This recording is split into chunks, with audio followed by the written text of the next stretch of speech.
Hey friends, so 2020's been a bit of a wild ride. Hey, I hope everyone's doing okay. We have been keeping busy, had a baby, so that happened, and I thought it might be a good time to start a new series. So we're gonna do Pimp My Packet Cake. We're gonna take standard packet cake mixes and we're gonna level them up a little bit to make them a little bit better, a little bit fancy, a little bit, you know, so you can fool people into thinking that you're a better cook than you actually are. It's fine, it's fine. It's gonna be good. So today we're gonna get started with a red velvet roulade. It's gonna be amazing. Cream cheese frosting, it's gonna be wicked. So let's do it. So you're gonna start with a bog standard Betty Crocker Red Velvet cake mix.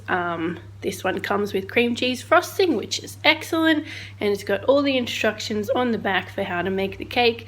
This one also has an option to cook with butter and milk instead of oil and water, so we are going to do that.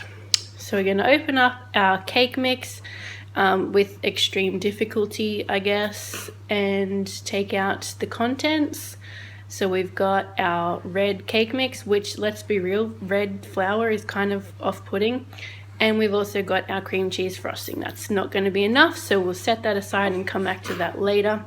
And just follow the instructions on the packet to put the cake together.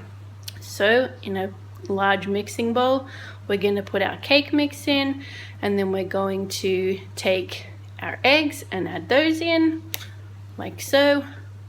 1, 2, 3 eggs and 2/3 of a cup of full cream milk, and I think that's just gonna make it a little bit of a richer flavor. Not that I guess you really need to be richer when you're talking about red velvet. And 80 grams of butter, just as per the packet instructions. Don't add anything extra, don't do anything weird. I know that the internet says add extra eggs, that just makes it taste eggy. So we've mixed that on high speed for 2 minutes. That's important. It needs to be nice and fluffy. And this is important too, guys. Don't eat the batter. It contains raw eggs. I guess they must have been sued because it says that on every box. So here's where we deviate from the box instructions a little bit. We're going to take, instead of a 20-centimeter round cake pan, we're going to spread our batter out onto a cookie sheet that we've lined with baking paper. So we want a nice big flat rectangle cake, and we don't want it to be too like lumpy in the middle, so make sure that you really get a cake tray that's big enough to fit all of the cake mix, and spread it out, flatten it with a palette knife if you have one. And then instead of baking it for 45 to 50 minutes like the box says, we're just going to bake it for 20 minutes. While that's happening, I'm going to get another bigger sheet of baking paper and I'm going to dust it with icing sugar. Now this icing sugar that I used was pure icing sugar, so it was lumpy AF. If you have the option, I would suggest using icing mixture or another sort of confectioner's sugar that has corn flour mixed in to stop it from clumping, because this was kind of a nightmare trying to get it to go through the sieve and not just be in little pebbles. It was just little pebbles. So dusting that all over, because when the cake comes out of the oven, we're actually going to flip it over onto that to get the icing on the outside. So here's the cake, nicely done, not overcooked, not burnt, and we're going to flip it over so that the outside, the top side, is on the icing sugar on that baking paper. Take your time with this because it is a little bit tricky, and you want to do this while the cake is still warm. So I let it cool on the tray for about 5 or 10 minutes and then slide it off the baking tray. Make sure that you bump your tripod while you're doing that, and then flip it over onto that paper. Try and get it as centered as you possibly can, and then we're going to peel off the baking paper that we used in the oven. Look at the color of that, that is just stunning. And now we're going to roll it up, and you can see from the steam rising off this cake that it is still quite warm. But what we want to do, don't worry about that little bit, is we want to roll it up into the shape of the roulade before it cools down. We want it to cool in that shape. So really gently with the baking paper inside, okay? You want to wrap it over and then roll it up nice and slow, nice and gentle. Try not to crack it too much at this point, and making sure that we have the seam right on the bottom in the middle. So you can see that's the shape that we're going for, nice bit of a swirly snail shape. And then you want it to cool down with the seam side down in that shape. So what are we going to use here to hold it still while we do that? I'm going to use a couple of tins, one on each side, and that should just hold it nice and still. You leave it like that, let it cool completely. Okay, once that's done, we can start talking about frosting. So obviously the frosting that came in the packet is not going to be enough. Let's just wipe up those suspicious looking white powder off the bench real quick. So let's bring the frosting back in.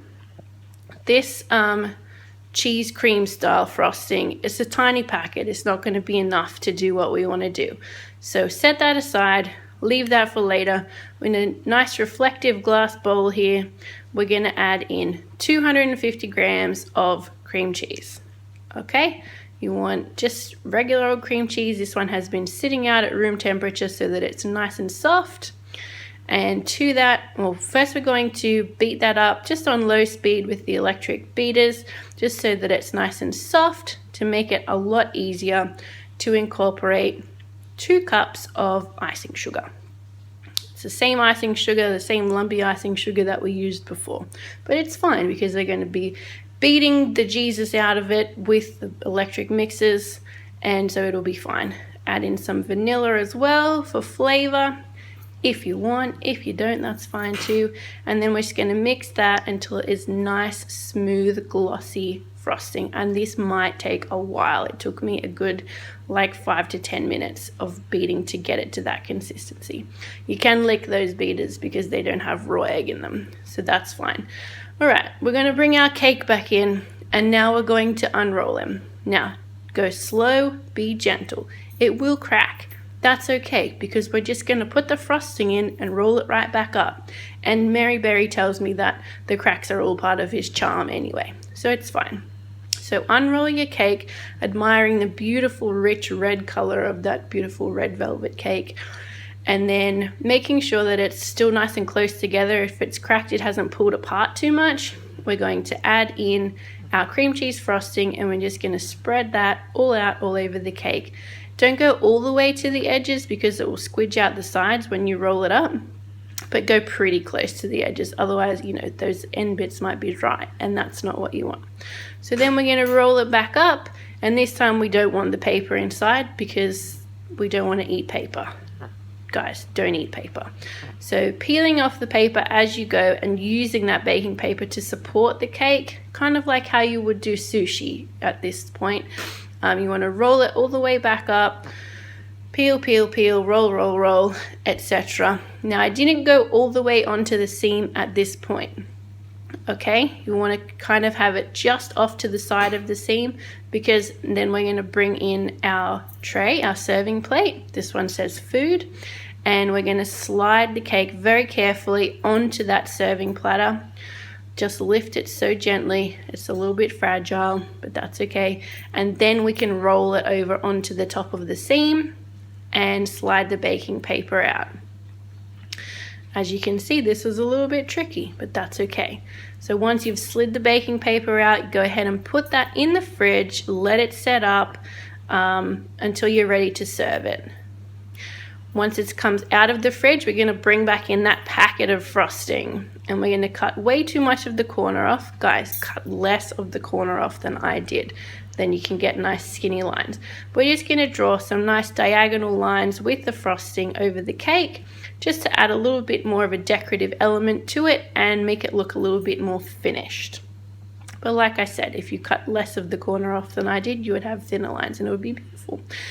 And that's it. It's time to serve. So we're going to take a nice big slice, nice thick slice of that beautiful red velvet roulade, and open him up to display that gorgeous swirl, the beautiful spiral.